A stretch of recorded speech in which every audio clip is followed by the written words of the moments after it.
ఒక పిల్లలు అనాథాశ్రమానికి భారతం గారు వెళ్తారని ఎవరికైనా తెలుసా? అవునా? మన జగన్ గారు భారతం గారు వెళ్ళారు, మీకు గుర్తుందా? అవును.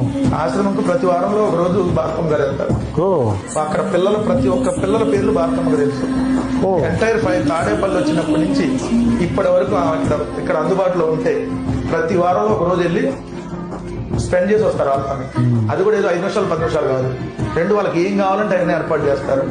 మళ్ళీ ఇంటి దగ్గరికి ఏదన్నా, ఎందుకంటే జగన్ గారి ఇంటికంటే అన్ని కాస్ట్లీ ఫ్రూట్స్ కానీ డ్రై ఫ్రూట్స్ కానీ అన్ని కాస్ట్లీ వస్తాయి కదా, అవన్నీ పంపిస్తారు, డ్రైవర్ని ఇచ్చి పంపిస్తారు. అంటే కానీ ఎవరికి తెలియదు అది. అంత సేవా గుణం కలిగి అంత ఆప్యాయంగా ఉండే భారతమ్మ గారి మీద వీళ్ళు చేసినటువంటి రోజు ఏ రోజు రాజకీయం మాట్లాడారు సార్? ఒక్కరోజు అన్న భారతమ్మ గారు వచ్చి మాట్లాడారు? ఏ రోజు కూడా ఏకవచనంతో కూడా మాట్లాడరా? అలాంటి వాళ్ళ పిల్లల్ని